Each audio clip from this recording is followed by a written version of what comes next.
Anjana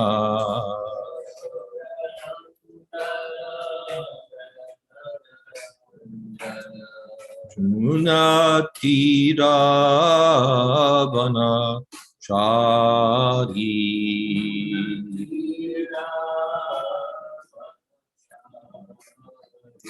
Munatira Vana Chari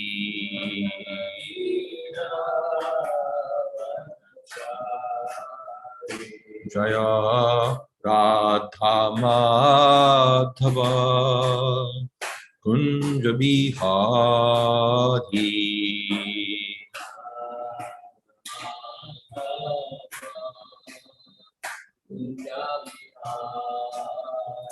Jaya Radha Madhava Kunja Bihari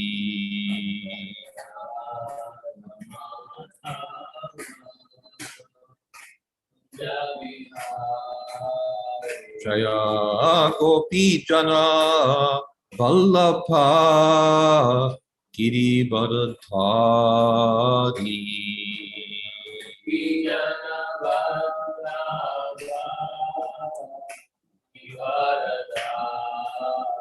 Jashodanandana Rajajana Ranjana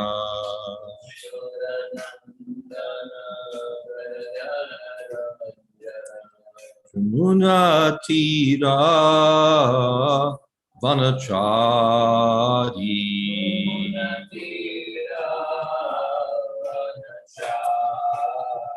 Jaya Radha Madhava Kunja Bihari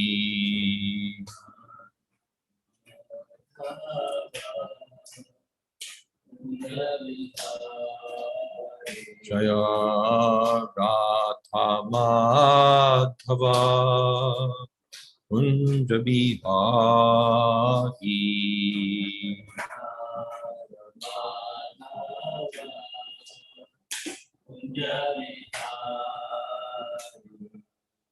Jai Om Vishnupat Panamansa Pariprajaka Ashto Tavasri Srimad A.C. Bhakti Vedanta Swami Maharaj Prabhupada Ki Jai Ananta Koti Vaishnava Ki Jai Namacharya Srila Haridas Thakur Ki Jai Prem Se Kaho Shri Krishna Chaitanya Prabhu Nityananda Shri Advaita Gadadhar Shiva Sadi Gaur Bhakta Ki Jai Sri Sri Radha Krishna Gopinath Sham Kun Radha Kunigiri Govardhan Ki Jai Vrindavan Dham Ki Jai Navadip Dham Ki Jai Jagannath Puri Ki Jai Ganga Mai Ki Jai Ramana Mai Ki Jai Tulsi Devi Ki Jai Bhakti Devi Ki Jai Samaveta Bhakta Vrinda Ki Jai.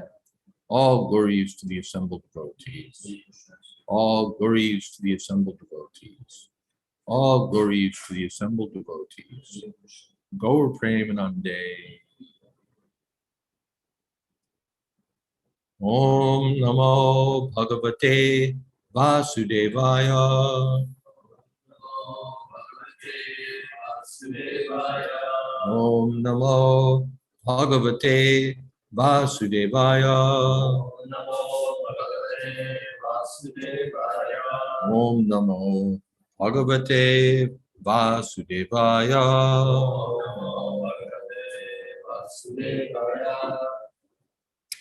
We're reading from Srimad Bhagavatam 9:14-7. Sarvadeva Ganopeto Mahendra Gurum Anvayat Sura Sura Vinasho Bhut Sangaras Tarakamayaha. King Indra, accompanied by all kinds of demigods, joined the side of Brihaspati. Thus there was a great fight, destroying both demons and demigods, only for the sake of Tara, Brihaspati's wife. Om Jnana-timirandhasya Gyananjana Shalakaya Chakshurmilitam Jena Tasmai Sri Gurave Namaha Sri Chaitanya Manobhistam Sthapitam Jena Bhutale Swayam Rupakada Mahyam Tadhati Sapadantikam Vandeham Sri Guru Sri Jatapada Kamalan Sri Gurun Vaishnavamscha Sri Rupam Sagrashatam Sahagana Raganatan Vitam Stam Sajivam Sadvaitam Savadhutam Krishna Sahitam Krishna Chaitanya Devam Sri Radha Krishna Padam Sahagana Lalita Sri Vishakhan Vitamscha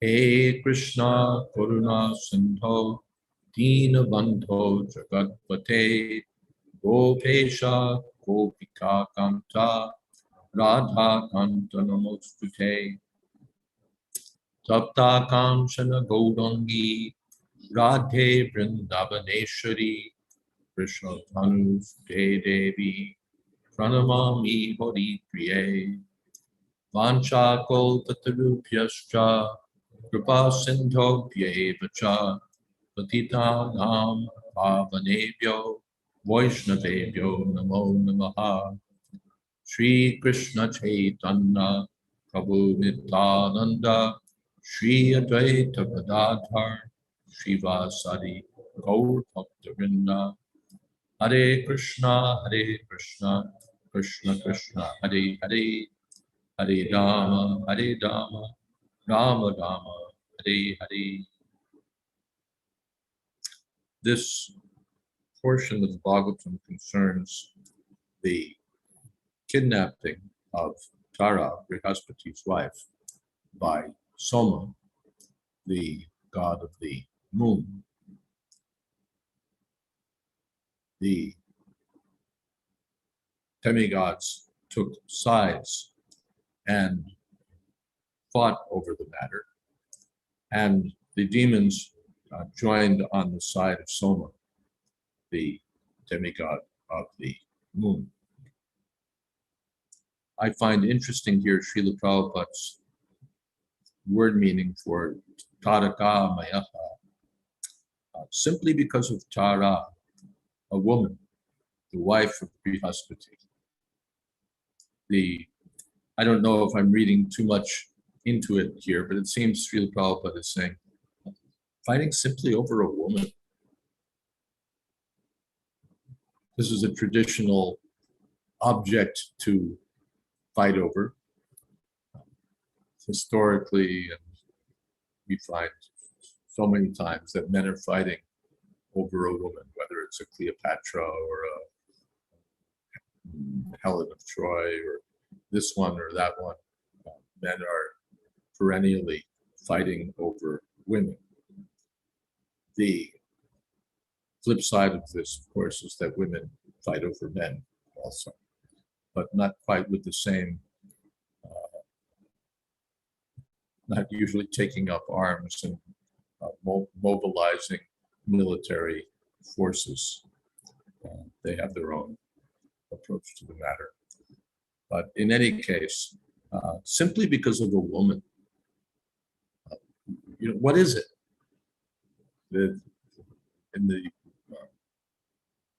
material sphere, it means fighting over skin and bones and fat and muscle and all of that, and a material mind attached to it. And for that, people are risking their lives, people are disrupting whole societies just to fight over a woman. And of course, the other side of it is that women who are fighting over men are fighting over the same sort of thing. It doesn't last. What you fight over, the young woman you fight over is going to be an old woman later on anyway. And then a dead woman finally. But men are risking their lives and the lives of others to simply over a woman. Or here the demigod society, Muhyanti Atsurya, in the first verse of Bhagavatam. Even the demigods sometimes become bewildered. And that's evident here, that Soma became bewildered. And just for the sake of a woman, he got involved in some illicit business. And the demigods also lined up and took sides. And all of this simply for the sake of a woman. Another Sanskrit word for woman is pramada, one who drives people crazy. Pramada. Yes.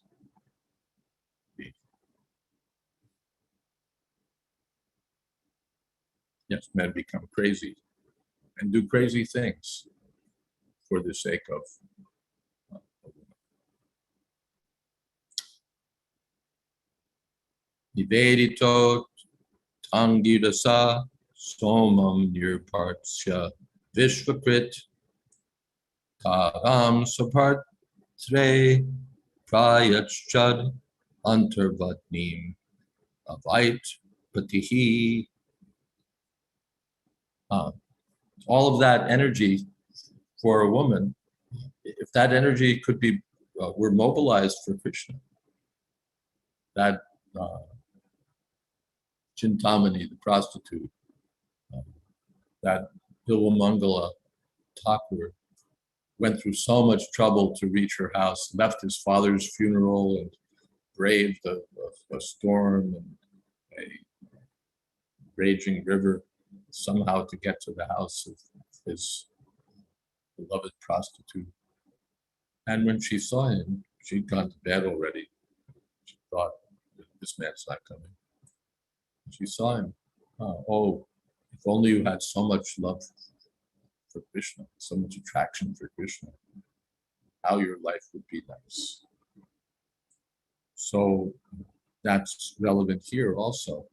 The demigods and the demons, they're all in this big fight, wasting their time, fighting over a woman when they could have been using that same energy for Krishna consciousness. When Lord Brahma was fully informed by Angira about the entire incident, he severely chastised the moon god, Soma. Thus, Lord Brahma delivered Tara to her husband, who could then understand that she was pregnant. Lord Brahma stands above the fray. He's not going to get into this fighting amidst the demigods. He's on a higher level. The administrative demigods, Indra, Chandra, and so on, they're involved in this. But Lord Brahma is on a higher level. So Angiraj, the son of Brahma and father of Brihaspati, he tells Brahma what's going on. And Brahma takes action as the chief person of the universe and returns Tara to her husband, but pregnant. Chajashu dushpragye matchetrad ahitam padaihi naham tvam pasmasat kuryam striyam shantanike sati. Brihaspati said, "You foolish woman, your womb, which was meant for me to impregnate, has been impregnated by someone other than me. Immediately deliver your child. Immediately deliver it. Be assured that after the child is delivered, I shall not burn you to ashes. I know that although you are unchaste, you wanted a son. Therefore, I shall not punish you. Purport. Tara was married to Brihaspati, and therefore, as a chaste woman, she should have been impregnated by him. But instead, she preferred to be impregnated by Soma, the moon god, and therefore she was unchaste. Although Brihaspati accepted Tara from Brahma, when he saw that she was pregnant, he wanted her to deliver a son immediately. Tara certainly very much feared her husband, and she thought she might be punished after giving birth. Thus, Brihaspati assured her that he would not punish her, for although she was unchaste and had become pregnant illicitly, she wanted a son. So, mat kshetra. Kshetra means the field. So the woman here is compared to a field, and the man sows the seed in the field, and you get the product, the child. So mat kshetra, that you're the field assigned to me. But ahitam padaihi, you've been impregnated by someone else. So that means illicit business. In earlier verses, we find that Soma raped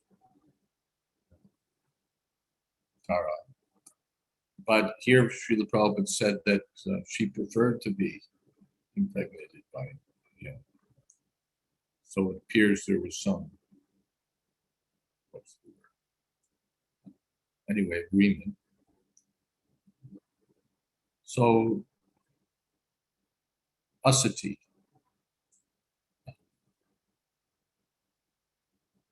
Asati means unchaste. For the women in the Vedic civilization, chastity is a great virtue. Not a great virtue, it's a requirement. Every woman should be chaste.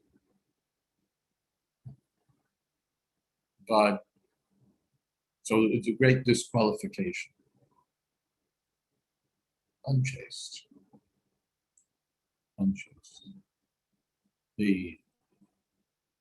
We see sometimes examples that even in extreme conditions, the woman remains chaste. The husband may be a bad character or whatever, still the woman remains chaste. That's very much praised. But every woman should be chaste. But here, asati, you're unchaste, but santanike, you wanted a child, so I won't punish you. Na ham tvam bhasmasat kuriyam, I won't burn you to ashes. He would have had that power, powerful sage, just to burn her to ashes. But he didn't do that.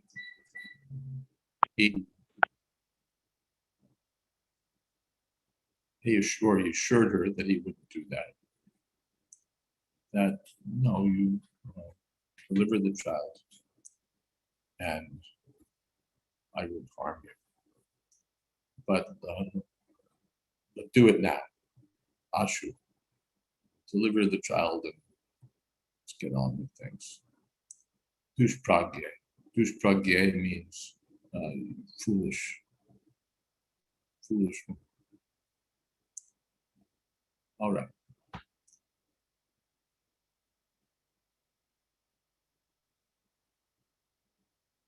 Are there some questions or comments here so far?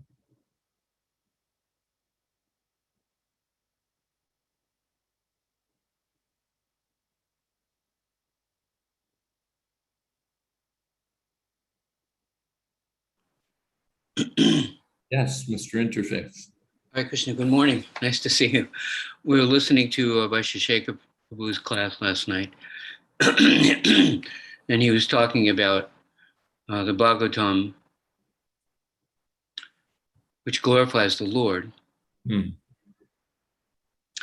meant to bring about a revolution in the impious lives of this world's misdirected civilization, and how by glorifying Krishna and understanding that there's another value system, another recipe for satisfaction, besides just material material paradigm, which means like there's not enough, either I get it or you get it, that there's this friction and competition and jealousy and envy and hatred and war and quarrel over limited resources. And he was saying on the revolution means there is a different way of seeing things, a different way of speaking, a different way of acting, and that is based on looking for devotional service. And he said, there's no shortage. There's no shortage of devotional service, so there's no need to quarrel. If that's all we want, it's available, and we don't have to compete with each other for it. So it's like interesting to see the material. Although there also, we wind up in a sometimes limited vision, and we think, no, if this person's allowed to serve, then my service will be minimized. Right. If this person learns to cook, then I won't be able to do the noon offering. I'll have a competitor. So in a small-minded mentality, we think that if I help someone else in devotional service, then my devotional service may be jeopardized. Then what we're looking for is not devotional service, but prestige, subtly sense gratification, profit, adoration, and distinction. I'm the offering giver. I'm the cook. I'm the this. Okay, or even without that, just one thinks that, what about me? What about me? What's going to happen to me? What about my service? Because he's immature, because he doesn't understand the dynamics of devotional service. He thinks if I invite someone else to share, or if someone else comes up, then what's going to happen to me? That gets, a small thing like cooking and offering, or a big thing. What if this person learns how to become a temple president? What if this person comes up and becomes, shows real talent? What happens to my post? Right. It's jeopardized. And now I'm 68. What's going to happen to me if I'm not the temple president, or if I'm not the, whatever the post might be? And what's my future going to look like? I'll tell you a story. We were engaging in Sankirtan, collecting donations in a place called Talladega. You know Talladega? There's one of the places where they have these 500-mile races, the NASCAR races. Oh, I thought it was going to be someplace in Vrindavan, like where there were tall trees. Talladega, okay. You're engaged? Yeah, Talladega. It sounds like Talladega. Talladega is like, the racetrack is 2 miles around. So it's a 500-mile race. Now, if you have a stadium that's 100 yards by 100 yards, you have a certain amount of audience. When you have a track that's 2 miles around, 400,000 people go to this race, right? Imagine that. And they go there, they get there like 2-3 days early. They start camping out. It's a big valley, and hundreds of thousands of people. So when the Sankirtan go out there, we were there, and we ran into some devotees from Atlanta. I remember, remember Nirguna. Remember Nirguna? He left his body a while ago. So Nirguna, whenever we see the other Sankirtan devotees, we offer obeisances, we embrace. We're so glad to see there's 4 of us out there and there's 400,000 people, right? But some of the management, when they see, what are you doing in our zone? So what are you talking about? There's an ocean of here. Why are you talking to me? Why don't you go talk to somebody else? We're engaging people in devotional service. We're here as a sacrifice for Vishnu. This is not there's unlimited capacity to engage in devotional service. It's totally absurd to think that there's not enough devotional service to go around. So you're right, we can slip into that. But why don't you start another temple if you want to be temple president? Why don't you know, there's no shortage of devotional service. There's no shortage of devotional service. There's plenty to go around. Have you ever been in anxiety that there wasn't enough service to do? Tell me. Yeah, but then I was an illusion. I can't believe that. But anyway, you're right. Sometimes we slip into the material paradigm within the context of devotional service and management. And it's you know, it's completely ridiculous. But there's another way of looking at it. And we need to remind each other, you know, Krishna, when he's dancing with the gopis, every single gopi felt like Krishna was just there with him and giving her his complete attention and affection. And so that's how wonderful is Krishna. That he can. Oh, good. I was wondering how wonderful Krishna was. Now very good. How wonderful is Krishna, that he's giving us something there's enough for everybody. Don't worry. And yes.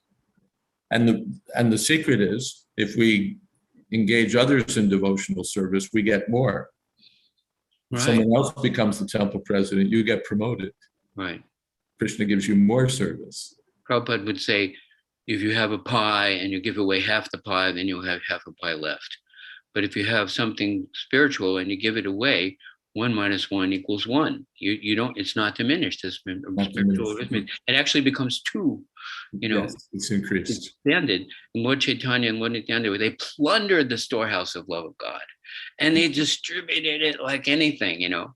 And the more they distributed, the more there was. So that's how spiritual life works. Yes. So it's a relief from that, you know, envious, competitive, contentious, quarrelsome. Nirmatsaranam Satam. Right. The Bhagavatam is meant for the non-envious. And if we're envious, we're meant to become non-envious. Right. On that note, Prabhupada said something about how you see someone engaging in sense gratification. The material paradigm is to say, you know, well, he's getting it and I'm not.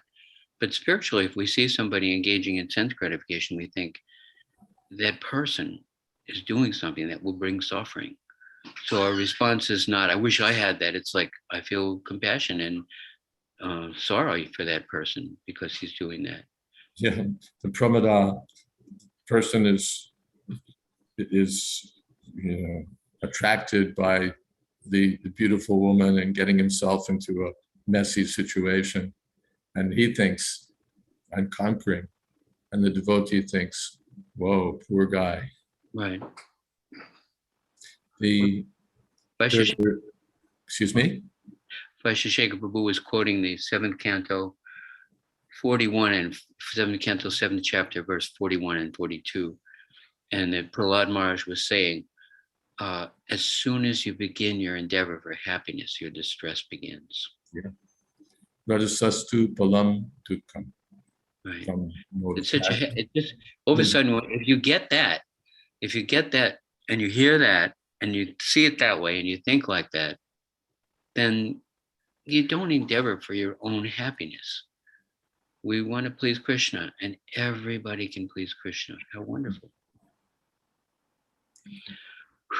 Are there other comments or questions here? Please be quiet. Thank you. All glories to Prabhupada. Prabhupada ki jai. Yes, Atthena. Hare Krishna Maharaj, Dandavat Pranams, and Hare Krishna Adi Purusha Prabhu. Thank you so much for all these wonderful comments. Maharaj knows that I am source of some controversial questions and topics, and I guess I was just reflecting, and perhaps you can comment. As a advocate for interfaith, I also like to, of course, when one is in a religion, they like to think there's a superior or put some of the others down. And what I've heard, for example, among devotees is, for example, oh, well, say the Abrahamic faiths, they are being lectured or taught to like a lower people in society. Like, why do you have to say don't sleep with your mother? Like, that's the type of person. But I was just reflecting because yesterday in your Srimad Bhagavatam class, you gave the example of a Lord Brahma and a different Kalpa who was attracted to his Lord Brahma, who was attracted to his own daughter. And she was so shocked that she turned into a deer and then he turned into a steed to chase after her. Like, that is incest. Like, that is exactly what the scripture is even saying it. And Lord Brahma is in the most exalted position as a jiva in this entire material universe, and yet he can still fall to want to chase his own daughter. And then here, as like hearing this, it's this story, either Tara was raped by Soma, which is also a demigod, a very exalted position, or that she was unchaste and wanted a son and then got a son begotten by another man when she's married. And so we like to, and I'm just, as a truth seeker and a spiritual seeker, I will equally push in our faith as I would in any other religion. My questions are here for me to grow and have realizations. And so I shared perhaps this controversial thought that, we're not even the Vedic, anyone in the material world, they're not free just because they're following our path or the Vedas. They're not free from even what others devotees point at. Other religions, like lower classes of men, even the most exalted soul will do something, what we say, like incest or attract his own daughter, and then demigods raping a woman, or a woman.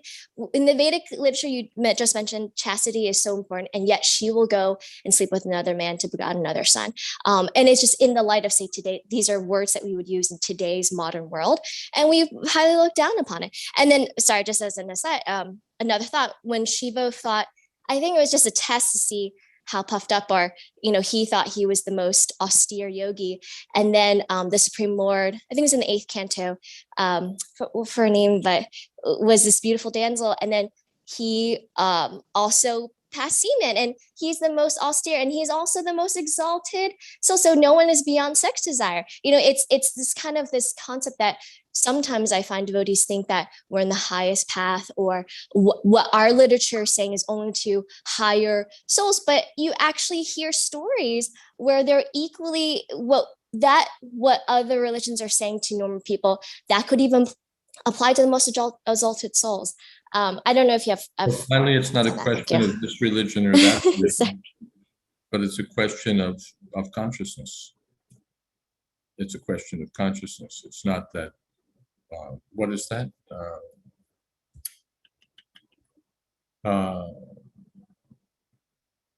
Savaya Pumsam Paro Dharma Vito Bhaktiridhokshaja. The superior path of religion is that by which one develops one's attraction to the personality of Godhead. Without material impediment and without some ulterior motive. Yayatma suprasidati, that will satisfy the self. Otherwise, from the highest to the lowest, everyone is bewildered. That there's a verse in Bhagavatam that, except for the sage Narayan, everyone is attracted by the illusory beauty of woman. Everyone. Only Narayan, the story, that the Narayan Rishi was performing tapasya, and Indra, speaking of envy, was worried that if this sage keeps going, he'll take my post. He'll become too qualified. So the usual strategy, he sent damsels from the heavenly planets to attract the sage's attention. And they were doing their thing, making their moves, surrounding him. And but the Narayan Rishi began expanding from his own body equally beautiful damsels. So then the ones that Indra had sent were frustrated.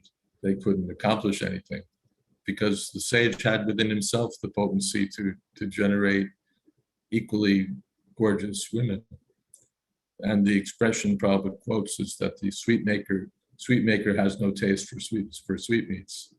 We pass by some sweet maker's shop or passed by one of those little stalls in Vrindavan where they're making, whatever your favorite sweet is, rasgulla or sampapri or what have you. And you're just, your mind is going and going. Ooh. But the sweet maker sits there all day and makes those sweets, and he's not thinking, when can I eat one? When can I eat one? So the Narayan Rishi wasn't attracted. And he himself expands such beautiful women. But except for him, everyone can be bewildered. Everyone can be bewildered. That in third canto, Kapil Dev says, just see how powerful my illusory potency is in the form of woman, who by the mere movements of her eyebrows can bring the greatest conquerors of the world under her control. And just a little movement of an eyebrow, and a great commander becomes conquered. So this is the illusory energy of Krishna. And of course, it's balanced. Women become bewildered by men.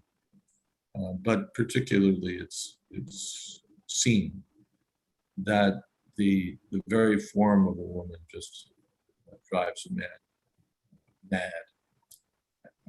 Whether he's a low-class man, a demigod, the whole world is bewildered by sex desire. And therefore, that sex impulse has to be controlled. And that's the difference between animal life and human life. The animals have no interest, no business controlling their sex desire. But a human being must. Otherwise, it's an animal. Otherwise, it's an animal. He or she. We're gender neutral here. They're animals. Human life means there must be control. There must be self-control. Otherwise, animal life. Srila Prabhupada says in this context that even on the royal road, there's danger. Yeah. The royal road usually has patrol of, the soldiers, making sure that the rogues and thieves don't exploit the travelers. But Prabhupada says even on the road, therefore, like Maharaj said, caution is necessary. We know that story from the Odyssey where the Odysseus was told that the sirens, they were coming to a place in the traveling on the water where there were these mermaids, and they had these voices, and so he put in his he had wax placed in his ears. No, not in his ears. In the ears of his men. Right. And had his ears open, but had them tie him to a mast and told them, no matter what I say, don't untie me. Just keep going. Just keep going. So the point is to be careful. Yes. You go in the kitchen, you use the pot holder. Certainly the fire is there. You can cook with it. You can heat the house with it. You can burn the house down. So we don't reject the fire, but we have to be careful. Yeah. Vidvamsamapi karshati. Even a learned person can be attracted. Picture of Vaisheshika. Matra svastra duhitra va naviviktasana. Yeah. Prajade. Then Balavan Indriya Grama, Vidvamsamapi karshati. We have to be careful. That's all. Krishna will help us. Yeah. All right. Anything else? Yes. With Bhadra Purnima coming up, devotees all around the world are starting to distribute Srimad Bhagavatam. I was wondering if you could speak some inspiration on why it's important to distribute Srimad Bhagavatam and how to present it to a modern person. Not really. I'm not going to do that. Just do it. I'm not going to give a 4-minute inspirational Bhadra Purnima pep talk. But of course, Bhagavatam and more Bhagavatam. Bhagavatam is everything. There's so much to be said about Srimad Bhagavatam. In Krishna's absence, Bhagavatam is the source of knowledge. The Sanatana Goswami said, my life, my friend, my everything. Prabhupada brought his Bhagavatam. There's so many things to be said, but I think I'd rather hear if there's a question about the class. But thank you anyway, and yes, let's push it. Any other comments or questions here?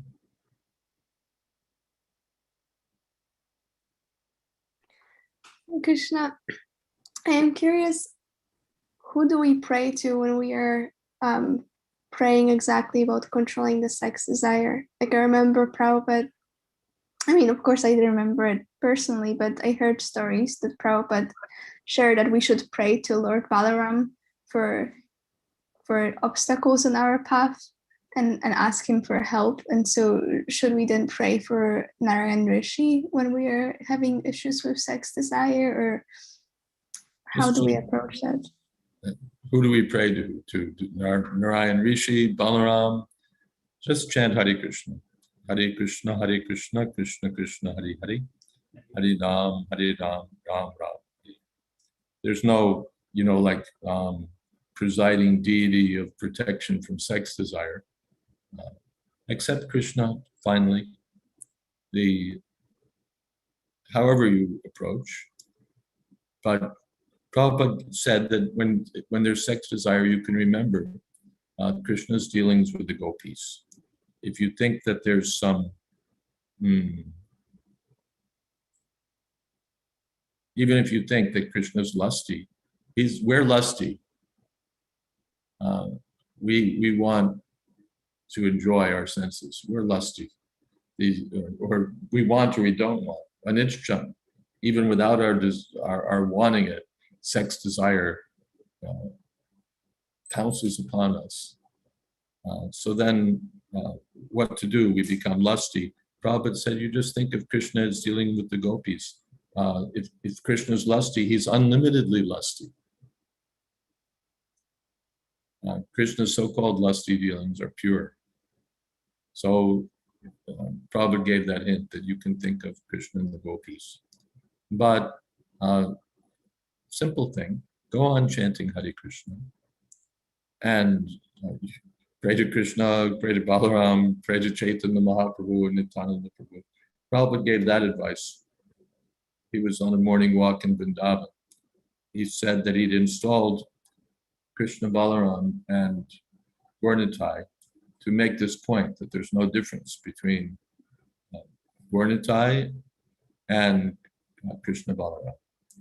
So Prabhupada said, whenever you're in difficulty, you can go before the deity, Gaurnitai, Krishna Balaram, and say, sir, this is the problem. And they will do the needful. Is that all right? Slide it underneath the harmonium. Yes, thank you very much. Thank you. All right. Hare Krishna. Oh. Hare Krishna. All glories to Srila Prabhupada. Thank you, Mother. We love you. Hare Krishna. Haribo. Thank you, Hari Prabhu. Thank you so much, Maharaj. Thank you. Hare Krishna.